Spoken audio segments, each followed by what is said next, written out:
हाँ, let's begin. एक दो सेटिंग्स और सही कर लें कैमरा की, उसके बाद we will start.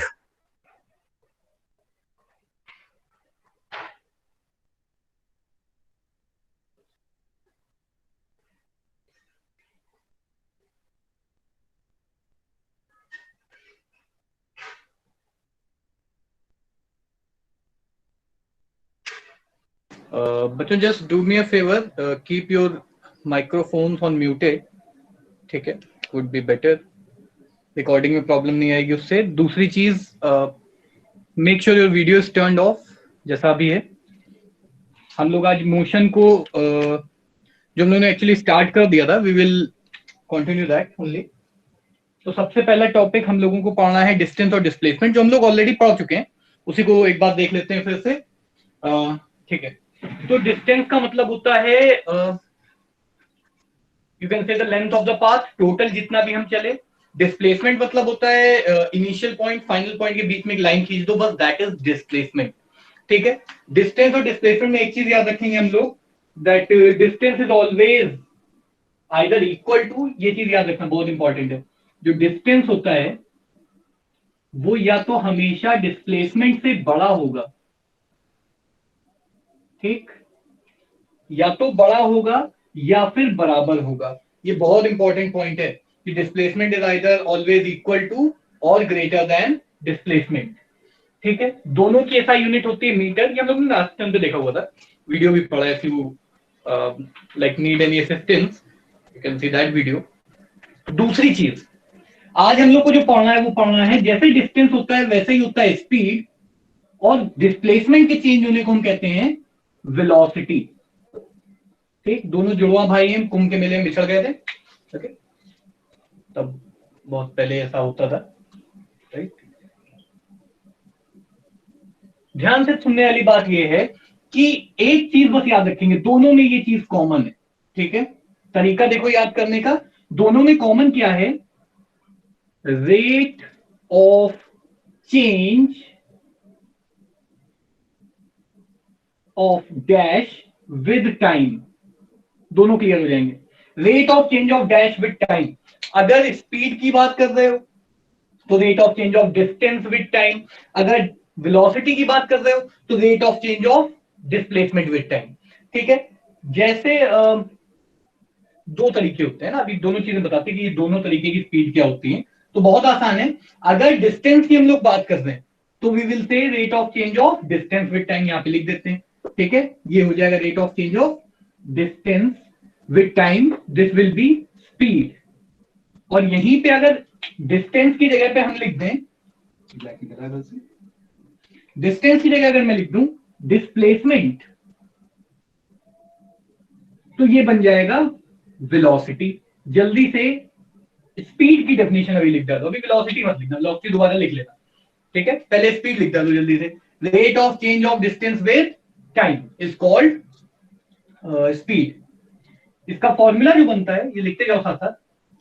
The formula that we will use is speed equal distance upon time. देखो, कुछ तुम लोगों को कई बार बुक्स में, इनफैक्ट अभी तक के करियर में बहुत सारे टीचर्स ने भी बोला है कि रेट का मतलब ही होता है टाइम के साथ चेंज होना। ठीक है, बट हम लोग लिखेंगे क्योंकि आगे क्लास 11th में जब आप लोग आओगे तो आप लोग बहुत सारी चीजें अगर साइंस लेते हो तो पढ़ोगे। तो रेट ऑफ चेंज ऑफ जरूरी नहीं डिस्प्लेसमेंट विद टाइम ही हो सकता है विद हाइट हो सकता है विद सम अदर क्वांटिटी हो, तो we will only say rate of change of displacement या डिस्टेंस विद टाइम। बहुत आसान। तो ये बन गया फॉर्मूला। हमेशा फॉर्मूले को अगर आंसर कहीं लिख रहे हो एग्जाम में तो इस तरह से लिखना, हमेशा एक बॉक्स में बंद कर देना। ठीक है, rate of change of distance with time. Okay, यहां तक जल्दी से कर लो। स्पीड जो है वो दो तरह की होती है। स्पीड जो होती है वो दो तरह की होती है, एक जो हमें पसंद है और एक जो हमें नहीं पसंद है। एक होती है इंस्टेंटेनियस,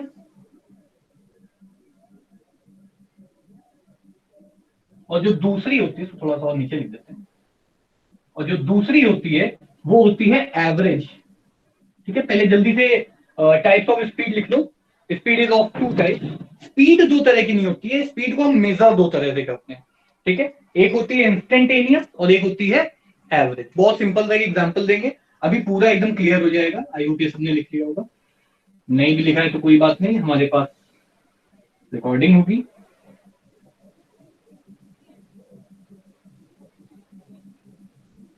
चलो अब इधर हम लोग ध्यान देंगे कि ये इंस्टेंटेनियस और एवरेज स्पीड क्या है। देखो अक्सर ऐसा तुम लोग करते होगे, है ना। मैं एक एग्जांपल देता हूं।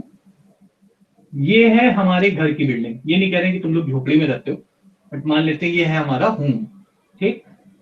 Home sweet home, right.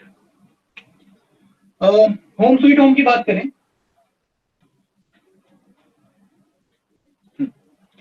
तो घर पे लेटर से स्कूल की बात करते हैं। This is the building of school. School में भी झोपड़ी नहीं है, ऐसा मत सोचना, ठीक है। यहाँ पे है स्कूल, ओके। तो अब हम घर से स्कूल तक के लिए जाने के लिए तैयार हुए, राइट।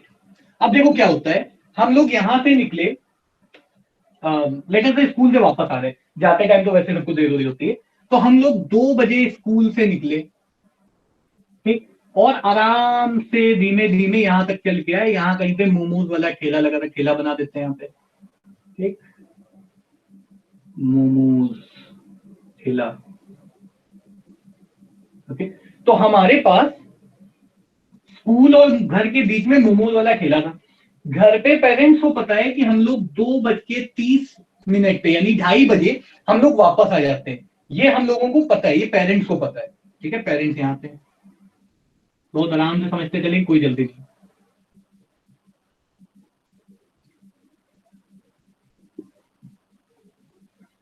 अच्छा, हम अगर यहां से यहां तक आते तो एक कांस्टेंट स्पीड से आते भाई, मान लो 20 किलोमीटर पर आवर की स्पीड से साइकिल चलाते हुए, स्कूटी चलाते हुए, पैदल दौड़ते हुए, व्हाट्सएवर हम आते आराम से। लेकिन मोमोज वाले ठेले पे हमारे 10 मिनट बर्बाद हो गए, ठीक। तो अगर हमारे 10 मिनट बर्बाद हो गए और हमको 2:30 बजे ही घर पहुंचना है, वरना पेरेंट्स हो जाएंगे नाराज, गुस्सा करेंगे, मारेंगे। अच्छा तो मारते नहीं, कूटे जाने चाहिए तुम लोग, हम भी नहीं मारते कभी।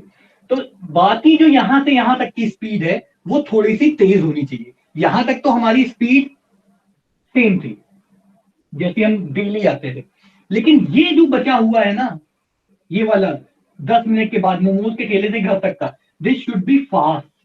जल्दी जल्दी भागना पड़ेगा ताकि हम लोग 2:30 बजे पहुंच जाए। तो पेरेंट्स को क्या लगा, पेरेंट्स को नहीं पता है, वैसे बता देना चाहिए, बट पेरेंट्स को नहीं पता है कि हम लोगों ने रुक करके 10 मिनट तक मोमोज वाले ठेले पे समय बर्बाद किया। उनको दिखा कि हम भाई 2 बजे निकले, हम 2:30 बजे पहुंच गए, दैट मीन्स हम नॉर्मल अपनी उसी स्पीड पे आए। तो इस तरह की स्पीड को हम कहते हैं एवरेज स्पीड। एवरेज मतलब इससे मतलब नहीं है कि बीच में क्या हुआ, बस कितने बजे चालू किया, कितने बजे खत्म किया, ऐसी स्पीड को हम कहते हैं एवरेज स्पीड।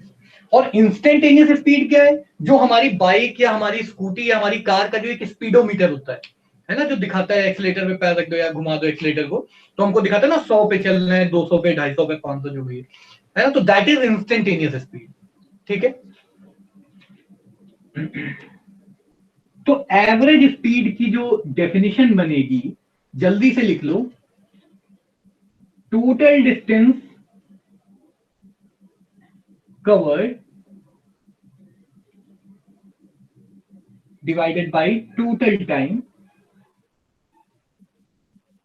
या जो तुमने अभी डेफिनेशन लिखी है ना, the distance covered per unit time, that is also average speed basically, ठीक है। तो जल्दी से इसको नोट कर लो,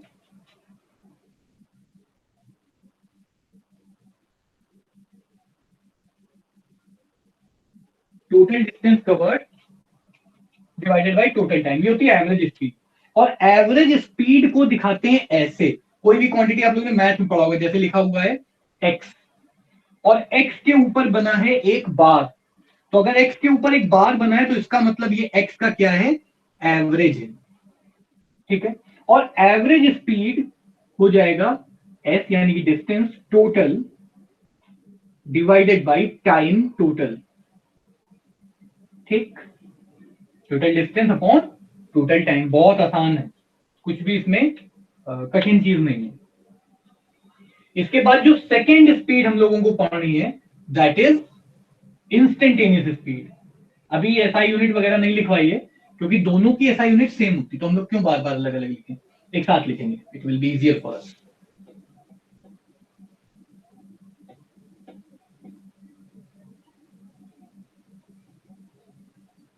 ठीक, नेक्स्ट स्पीड जो हमको लिखनी है that is instantaneous speed. Instantaneous का मतलब होता है किसी एक पॉइंट पे, ओके, किसी एक इंस्टेंट पे, इंस्टेंट से बना है वर्ड, तो हेडिंग डालेंगे instantaneous speed.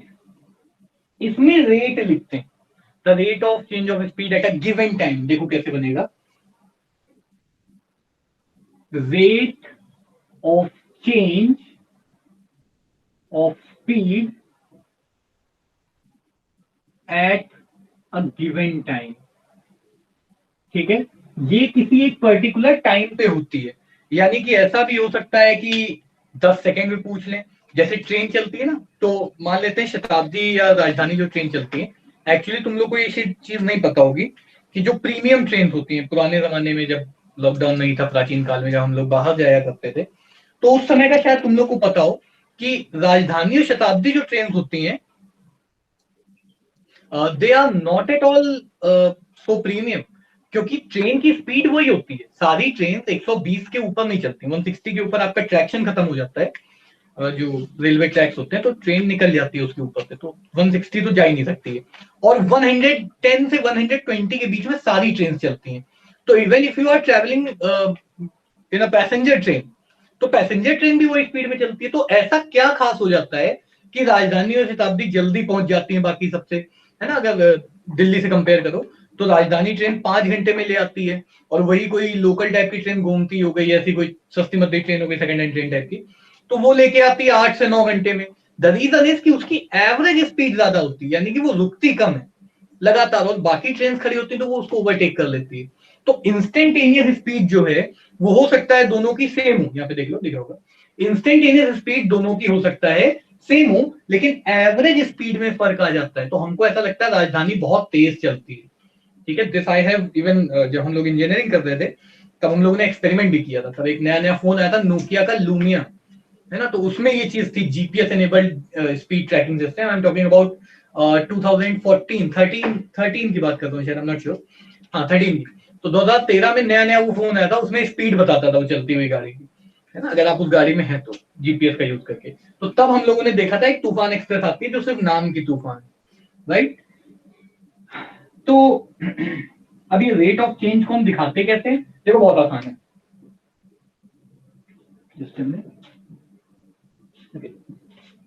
Rate of change को हम दिखाते हैं v, इसको ऐसे भी लिख सकते हो, नीचे छोटा सा INS लिख दो, v instantaneous equal delta s upon delta t, यानी कि चेंज इन डिस्प्लेसमेंट अपॉन उतने टाइम में कितना चेंज हो गया। बहुत आसान, जल्दी से इसको नोट कर लो। अगर क्वालिटी थोड़ी सी खराब हो जाए तो डोंट वरी, अभी सही हो जाएगी, हो गई।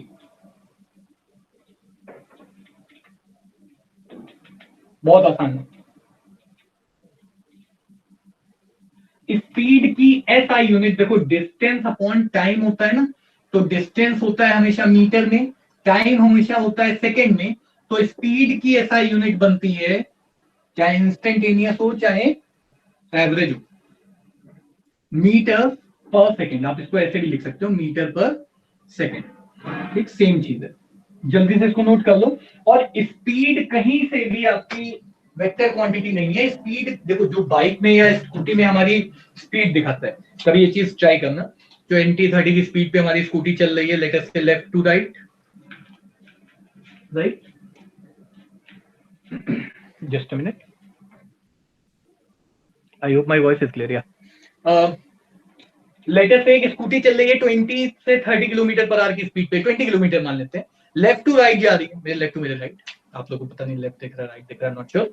तो अगर वही चीज हम राइट टू लेफ्ट जाते, नॉर्थ टू साउथ जाते, तो क्या स्पीड अगर उतने एक्सीलरेटर पे, तो स्पीड में कोई भी चेंज नहीं आता, यानी कि स्पीड का डायरेक्शन से कोई भी लेना देना नहीं है, there is no sense of direction in speed. तो हम लोग स्टार बना के एक बहुत इंपॉर्टेंट पॉइंट लिखेंगे। जस्ट अ मिनट, थोड़ा नेटवर्क स्ट्रेंथ सही हो जाए।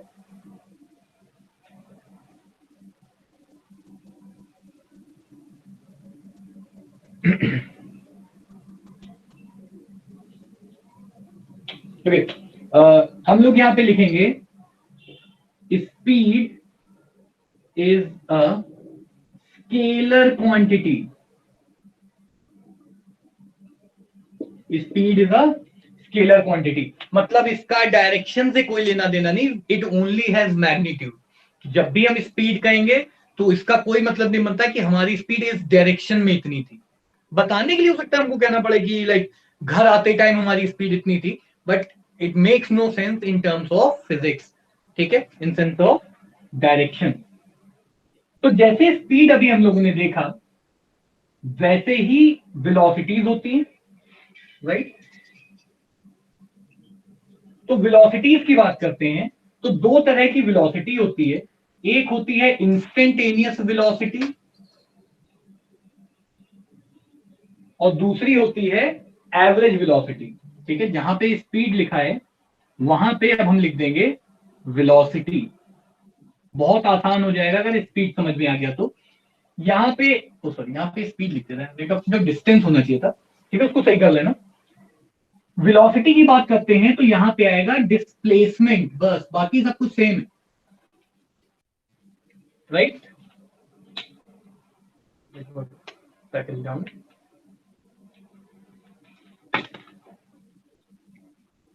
ओके, तो देखो यहाँ पे देखने वाली जो चीज है वो ये है कि rate of change of displacement with time. अगर डिस्टेंस की बात करें तो स्पीड, कितनी जल्दी डिस्टेंस कवर हो रहा है और कितना ज्यादा डिस्प्लेसमेंट हो रहा है तो कहेंगे हम वेलोसिटी। एवरेज वेलोसिटी में टोटल डिस्टेंस लिखा था, डिस्टेंस हटा दो और यहां लिख दो डिस्प्लेसमेंट, राइट। तो total displacement upon total time हो जाएगा एवरेज वेलोसिटी। और हर वेक्टर को हम रिप्रेजेंट करते हैं एक एरो से। तो वेलोसिटी का फॉर्मूला बनेगा डेल्टा एस, क्योंकि यहां डिस्प्लेसमेंट भी एक वेक्टर है तो वेक्टर को हम हमेशा एरो से दिखाते हैं, अपॉन डेल्टा टी। तो ये बन गया वेलोसिटी का, इंस्टेंटेनियस वेलोसिटी का फॉर्मूला। और एवरेज वेलोसिटी में बस यहां पे हम लोग ऐसे लिखेंगे, डेल्टा वी एवीजी लिख दो, यहां पे आसानी रहेगी, इक्वल्स, या फिर यहां सिंपली ऐसे लिख दो S total divided by time total. ठीक, ये बन गया हमारा एवरेज वेलोसिटी का फॉर्मूला। बाकी सब कुछ सेम है जो स्पीड में तुम लोगों ने याद किया था। जल्दी से इसको नोट कर लो, बहुत आसान सी चीज है, नहीं तो बाद में जब रिकॉर्डिंग देखना सब कर लेना। रिकॉर्डिंग देखना तभी मजा आएगा, तब समझ में आएगा बहुत अच्छे से।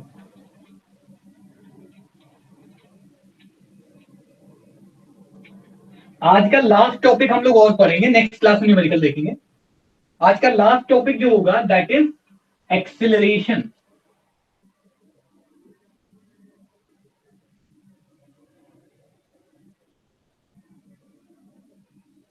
लास्ट टॉपिक है आज का एक्सिलरेशन। तो एक्सेलरेशन की डेफिनेशन बहुत आसान होती है और बहुत इजी होती है। ठीक है, कितनी ज्यादा वेलोसिटी चेंज हो रही है कितने टाइम में, उसको हम कहते हैं एक्सेलरेशन।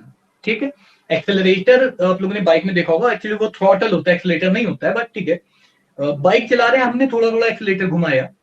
कार के लिए तो मुझे पैर ऐसे ऐसे दिखाना पड़ेगा। तो अगर हम लोग बाइक चला रहे हैं, थोड़ा सा हमने ऐसे थ्रॉटल घुमा दिया तो पीछे वाले को ऐसा लगता है कुछ चीज आगे को भाग रही है, और वही अगर हम पूरा घुमा दें तो गाड़ी और तेज जाती है। यानी ये जो इफेक्ट होता है इसको हमने कहा एक्सेलरेशन, की कितनी जल्दी और कितनी ज्यादा स्पीड चेंज होती है। तो देखो एक्सेलरेशन की जो डेफिनेशन बनेगी,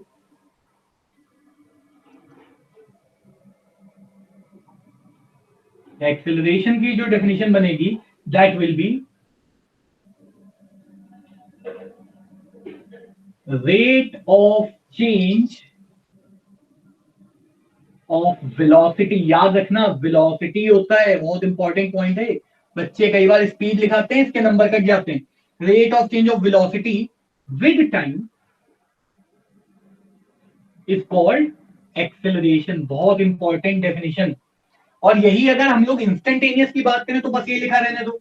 अगर एवरेज एक्सेलरेशन की बात करें तो एवरेज एक्सेलरेशन जो होता है ये हो जाएगा टोटल चेंज इन वेलोसिटी, जो भी चेंज आया ओवरऑल, इसे नहीं मतलब बीच बीच में कितना आया, total change in velocity divided by time taken, जितने टाइम में हुआ। तो इसका जो फॉर्मूला बनता है ए से डिनोट करते हैं, क्योंकि वेक्टर क्वांटिटी है भाई, वेलोसिटी वेक्टर है तो एक्सेलरेशन भी वेक्टर होगा। बहुत आसान सी चीज। तो अगर एक्सेलरेशन वेक्टर है तो हम ऐसे लिखेंगे डेल्टा वी, यानी कि change in velocity upon T. अगर हम ये मान लें कि बाद में वेलोसिटी v थी, पहले वेलोसिटी u थी, ये थी हमारी फाइनल वेलोसिटी। अगर हम ये मान लें फाइनल, और u थी हमारी इनिशियल वेलोसिटी, मान लेते हैं, मानने में क्या, मानने तो कुछ भी मान सकते हैं भाई। v हमारी फाइनल थी, u हमारी इनिशियल थी, यानी हमारी पहले स्पीड थी u, बाद में हो गई v। तो जो फॉर्मूला बनेगा वो बनेगा, इसमें ही वैल्यू रख दें। देखो डेल्टा मतलब होता है हमेशा फाइनल माइनस इनिशियल, ठीक है, ये याद रख लेना। हमेशा we will write final minus initial. अगर मैं कहूं कि तुम्हारे पास अभी 100 रुपए है, 1 घंटे बाद तुम्हारे पास 200 रुपए हो गए, तो चेंज कितने का आया? तो फाइनल यानी 200 माइनस इनिशियल यानी 100, तुम्हारे पास 100 रुपए बढ़ गए। और वही चीज अगर पहले 200 है और बाद में 100 है, तो चेंज कितने का आया? चेंज अभी भी 100 का ही आया, लेकिन -100 आया। क्यों? क्योंकि 100 रुपए कम हो गए। ये चीज भी हमको ध्यान में रखनी पड़ेगी। तो इसका फॉर्मूला बनेगा v minus you upon T. तो ये दो फॉर्मूले बन गए हमारे पास एक्सेलरेशन के। जल्दी से इसको नोट कर लो और एसआई यूनिट भी लिख लो। वेलोसिटी या चेंज इन वेलोसिटी की एसआई यूनिट हो गई मीटर पर second divided by time, that is second. तो जो फॉर्मूला बनेगा वो बनेगा मीटर पर सेकेंड पर सेकेंड। कुछ लोग इसको मीटर पर सेकेंड स्क्वायर भी बोलते हैं, वो भी चलता है। तो मीटर पर सेकेंड स्क्वायर, और तुम चाहो तो इसको ऐसे भी लिख सकते हो, मीटर पर सेकेंड स्क्वायर, सेम चीज है, ठीक है। जल्दी से इसको नोट कर लो।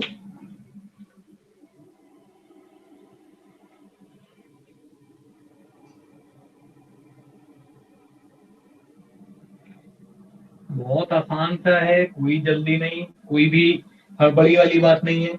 आज कोई न्यूमेरिकल इसीलिए नहीं कराएं क्योंकि आज पहली क्लास है जिसमें एक्चुअली हम लोग अच्छे से पढ़ाई करते हैं। नेक्स्ट क्लास में we will do numerical of both average speed and average velocity.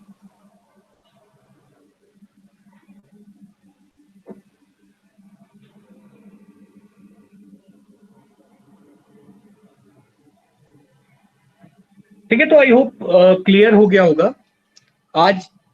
No doubts, क्योंकि आज सिर्फ हम लोगों ने बेसिक्स पढ़ाए हैं। नेक्स्ट जब न्यूमेरिकल वाली क्लास होगी उसमें डाउट्स भी ले लेंगे। तो अभी let's end the meeting right now, और जो भी डाउट्स हैं we will see them letter.